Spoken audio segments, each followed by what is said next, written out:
इसलिए जरूरी है कि इस तर्कपूर्ण पद्धति से हम सही रास्ते पे चलते रहते हैं, हम भटकते नहीं हैं। और इसीलिए दुनिया के विभिन्न विषयों को, जिनको पहले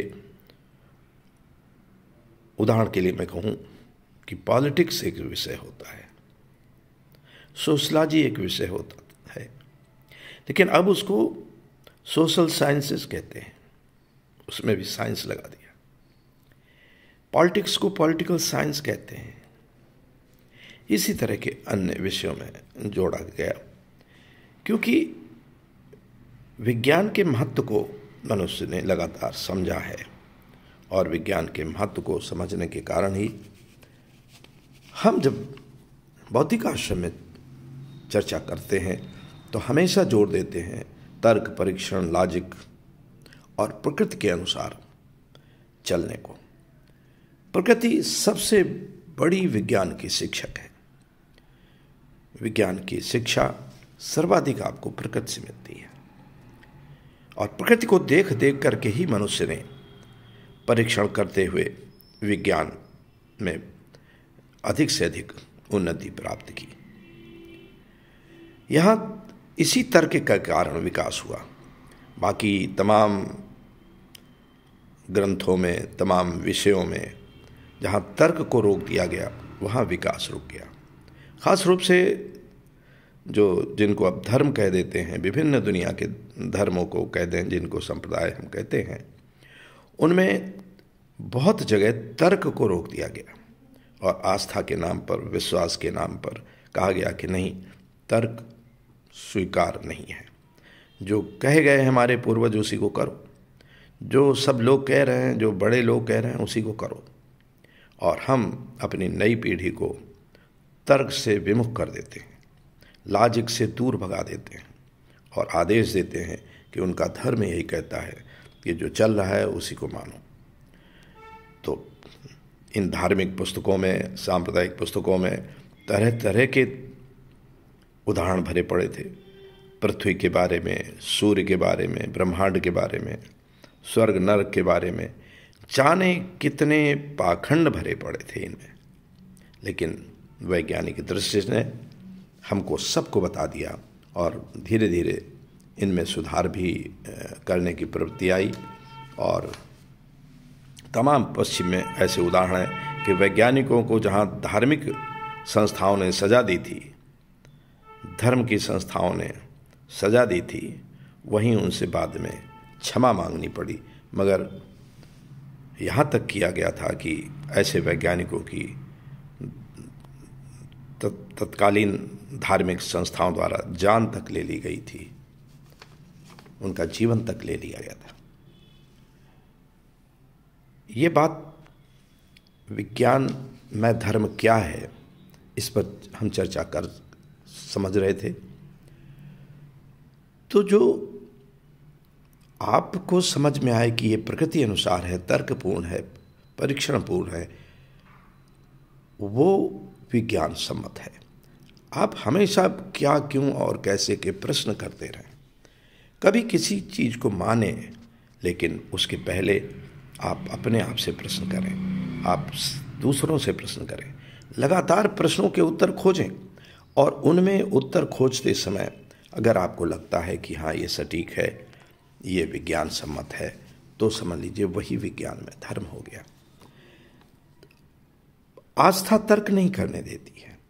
तभी बौद्धिक आश्रम में एक हमने इसी सावधानी के कारण एक व्यवस्था बनाई थी कि यहाँ भक्ति मार्ग को हम प्रारंभिक दौर में नहीं रखेंगे, केवल ज्ञान मार्ग और कर्म मार्ग ही रखते हैं।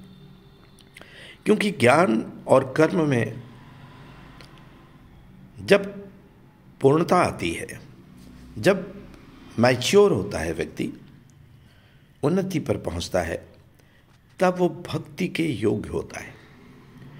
अन्यथा आरंभिक भक्ति जिसमें न ज्ञान हो न कर्म हो, तो वहाँ पाखंड ही पैदा होता है, अंधविश्वास पैदा होता है। इसलिए भक्ति मार्ग से मैंने बौद्धिक आश्रम में लोगों को दूर रखा।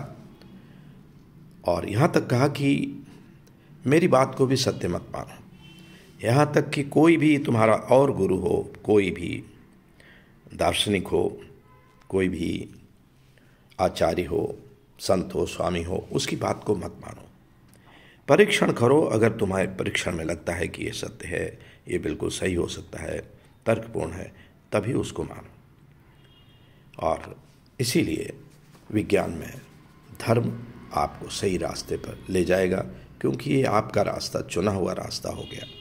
अब यहाँ हम चर्चा कर लें कि विज्ञान में धर्म की हमने जानकारी की कि विज्ञान में धर्म क्या है, लेकिन विज्ञान में धर्म क्यों का प्रश्न भी बहुत ज़रूरी है।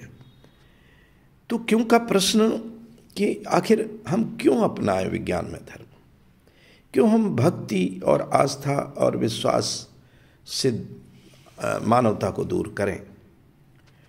इसलिए क्योंकि अगर विज्ञान सम्मत जीवन नहीं जिया, प्रकृति के अनुसार जीवन नहीं जिया, तो पाखंड और अंधविश्वास में बढ़ोतरी हो सकती है, वृद्धि हो सकती है कि आपके अंदर पाखंड बढ़ जाए, आपके अंदर अंधविश्वास बढ़ जाए। और इसलिए विज्ञान में धर्म क्यों अपनाएं, इसका उत्तर है कि ताकि हम अपने समाज से, अपने आप से, अपने परिवार से पाखंड अंधविश्वास से बच सकें। और जो समय बचेगा, और केवल समय नहीं बचेगा, धन बहुत बचेगा, रुपया पैसा बचेगा, क्योंकि हम पाखंडों, अंधविश्वासों में और तरह तरह के धार्मिक रीति रिवाजों में, कर्मकांडों में जाने कितना पैसा खर्च करते हैं, जाने कितना समय खर्च करते हैं। और ये समय और धन दोनों की बर्बादी के कारण नुकसान क्या होता है, हमारा विकास रुक जाता है, हमारा उत्थान रुक जाता है।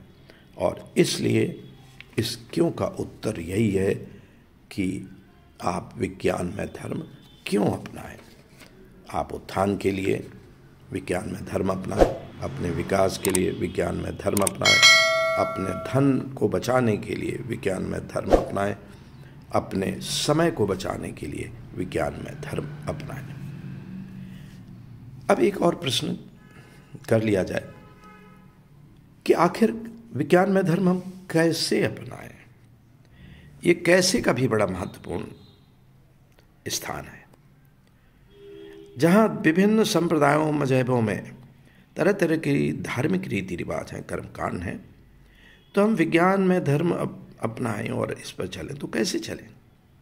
इस पर बौद्धिक आश्रम का और मेरा स्पष्ट कथन है कि हमारे जो जीवन के कर्मकांड हैं, जो धर्म और अध्यात्म से संबंधित हैं, उसमें बहुत हो सकते हैं और हैं भी, सदियों से चले आ रहे हैं।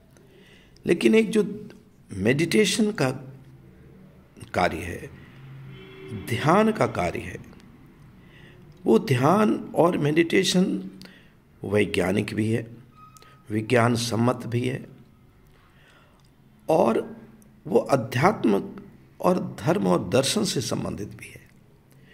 तो ध्यान में दोनों का समावेश होता है, धर्म और विज्ञान का, विज्ञान में धर्म का।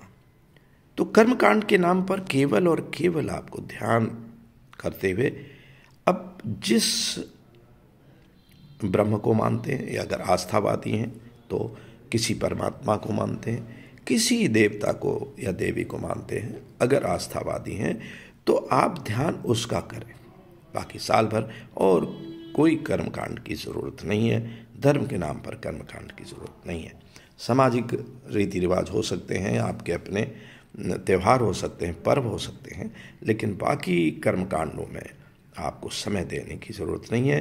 केवल ध्यान ही काफ़ी है, मेडिटेशन भी काफ़ी है। और बौद्धिक आश्रम में बड़ा वैज्ञानिक ध्यान कराया जाता है, जिसको हम दीप शिखा ध्यान कहते हैं, त्रिनेत्र ध्यान भी कहते हैं।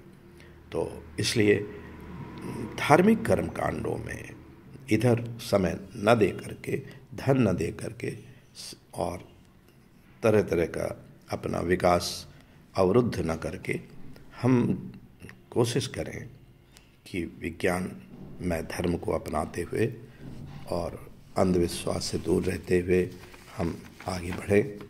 और इस कैसे के लिए उसके उत्तर में केवल इतना है कि ध्यान के माध्यम से, मेडिटेशन के माध्यम से विज्ञानमय जीवन आप जी सकते हैं और अपना समाज विकसित रहे, ये ध्यान कर सकते हैं।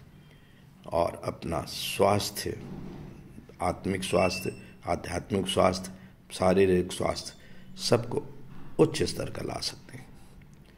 आपको फिर से शुभकामना है। विज्ञान में धर्म, बौद्धिक आश्रम और लगातार इसी से संबंधित वार्ताओं के लिए आप समय देते हैं, इसके लिए आपको बहुत बहुत शुभकामनाएं हैं। धन्यवाद है। एवमस्तु, एवमस्तु। अहम ब्रह्मास्मि, अहम ब्रह्मास्मि।